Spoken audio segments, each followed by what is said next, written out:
अस्सलाम वालेकुम, मैं हूँ आपकी मिस अतिया। आज हम सबक पढ़ेंगे पहली जमात की किताब उर्दू अच्छा बच्चा। ताहिर सुबह सवेरे उठा, दांत साफ किए, वज़ू किया, दादा जान से कुरान मजीद पढ़ा, फिर नाश्ता करके यूनिफॉर्म पहना और बस्ता उठाकर स्कूल चला गया। ताहिर एक अच्छा बच्चा था। आप भी अच्छे बच्चे हैं ना? और सब सुबह सवेरे उठते हैं और क्या करते हैं? दांत साफ करते हैं।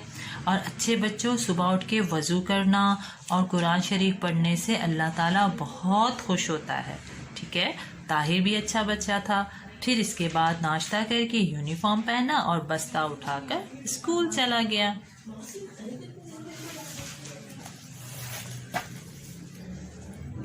जी, दूसरा सफ़ा। रास्ते में उसे एक बच्चा नजर आया। बच्चा सड़क पार करना चाहता था मगर डर रहा था। बच्चा क्यों डर रहा था? इसलिए कि वो छोटा था और छोटे बच्चों को अकेले सड़क क्रॉस नहीं करनी चाहिए, पार नहीं करनी चाहिए। अच्छे बच्चों को किसी बड़े के साथ सड़क पार करनी चाहिए। ठीक है, ताहिर ने जब देखा कि बच्चा सड़क पर खड़ा है और वो क्या चाहता था? सड़क पार करना चाहता था। ताहिर ने पहले दाएं देखा। ताहिर ने पहले दाएं क्यों देखा? अभी हम बताते हैं। और फिर बाएं तरफ देखा, इसलिए कि कोई तेज रफ्तार गाड़ी उनकी तरफ तो नहीं आ रही। फिर उसने बाएं तरफ देखा कि बाएं तरफ से तो कोई गाड़ी उनकी तरफ नहीं आ रही।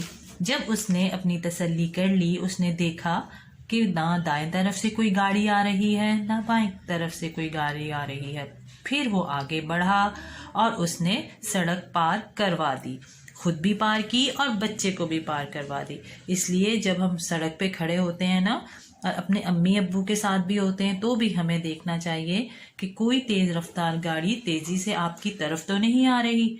इसलिए पहले देखकर दाएं तरफ, फिर बाएं तरफ, फिर हमें सड़क पार करनी चाहिए। और बच्चों को सड़क पार करवा दी उसने। स्कूल पहुंचा, चौकीदार को सलाम किया। अच्छे बच्चे क्या करते हैं? सबसे पहले बड़ों को सलाम करते हैं। इससे अल्लाह ताला भी खुश होता है और हमारे बड़े भी। फिर अपनी जमात में जाकर बैठ गया। देखा, अच्छे बच्चे ऐसे होते हैं और आप सब भी बहुत अच्छे बच्चे हैं। ठीक है, अब हम पढ़ते हैं अगला सफ़ा। अच्छी आदतें। ठीक है, हमारा अगले सफ़े पर है अच्छी आदतें। अच्छी आदतें पहले हम देखते हैं कि अच्छी आदतें कौन कौन सी होती हैं। बड़ों का अदब करना, जी, बड़ों की बात मानना, उनका काम करना और उनकी काम में मदद करना, ये क्या होता है? बड़ों का अदब। बच्चों से भी प्यार करना चाहिए और जानवरों से प्यार। देखा है ना, बकरा ईद पे बच्चे कितना तंग करते हैं जानवरों को। ये तो बुरी बात होती है। जब जानवरों से हम प्यार करेंगे ना, फिर जानवर भी हमसे बहुत प्यार करते हैं। उनका ख्याल रखना चाहिए, उनको साफ सुथरा रखना चाहिए। और तीसरी अच्छी बात, मिलजुल कर रहना चाहिए। बिल्कुल हर किसी की बात माननी चाहिए, सबसे मिलजुल कर रहना चाहिए। इस तरह अल्लाह बहुत खुश होते हैं। और सबसे बड़ी बात, स्कूल और घर को साफ रखना चाहिए। रैपर्स नहीं फेंकने चाहिए लंच के बाद। जैसे रैपर्स फेंक देते हैं, ऐसा नहीं करना चाहिए। इस तरह से हमारा स्कूल, हमारा घर साफ रहेगा और हमारी तबीयत भी बिल्कुल ठीक रहेगी इंशाल्लाह। अच्छा जी, अब हम पढ़ते हैं बुरी आदतें। लड़ाई झगड़ा नहीं करना, कितनी बुरी बात है। लड़ाई झगड़ा करते हैं, इससे हमें चोट भी लग जाती है और फिर हम गलत बातें भी करते हैं, जो अच्छी चीज़ नहीं है।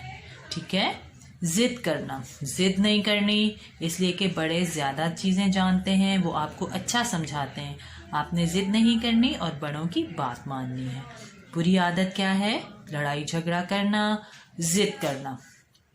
तीसरी बुरी आदत, चीज़ों को तोड़ना। चीज़ें नहीं तोड़नी बिल्कुल भी, गंदा हो जाएगा घर। हमारी डेकोरेशन की चीज़ें होती हैं, अच्छी सी होती हैं, हम खेलें लेकिन ख्याल के साथ कि हमारी बॉल कहीं दूर नहीं जाए। स्लो खेलें अगर घर के अंदर खेलते हैं। ठीक है, گندگی پھیلانا. دیکھیں گندی بہت چیزیں ہیں. آج ہم کتنے برے طریقے سے کرونا وائرس میں پھنسے ہوئے ہیں. سب کیا کہتے ہیں؟ صفائی سے ہاتھ دھوئیں، اپنے ہاتھوں کو صاف رکھیں، اپنے صاف چیزوں کو صاف رکھیں، یعنی کہ گندگی نہیں پھیلانی. اس سے ہم اور ہمارا ملک اور ہم سب صحت یاب رہ سکتے ہیں اگر ہم گندگی نہ پھیلائیں اور صاف ستھری چیزیں رکھیں. ٹھیک ہے بچوں، آج ہم نے کون سا سبق پڑھا؟ اچھا بچہ. ٹھیک ہے، اب آپ بھی اس کی آرام سے بلند خوانی کریں گے اور انشاءاللہ پھر ہم آپ کو اس کے کویسچن آنسرز بھی کروا دیں گے. اوکے بیٹے، اللہ حافظ.